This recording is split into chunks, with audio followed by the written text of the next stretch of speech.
Bron. Birdie, birdie, birdie.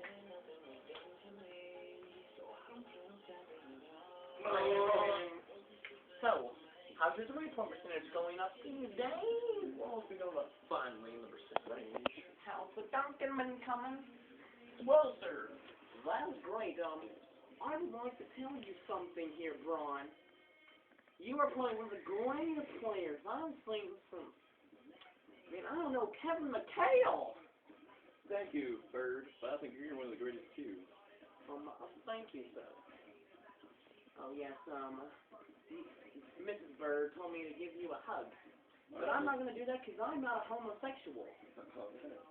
But I do have many medals from the days when us Celtics won 8 championships in a row, don't you know? Yes, I do know. I know you're still seeking for your first ring. Yes. 2, 3, 4, 5, 6, 7. Oh, that's not basketball. That's for choir I did back in 3rd grade at Lower Johnson High School. There's my other one. Alright. Well. Oh, Danny? Hey. Yeah, I can totally make it. Okay. Thank you, bye. That was Dan. I gotta go catch dinner. I'll catch you on the flop, bro. Bye.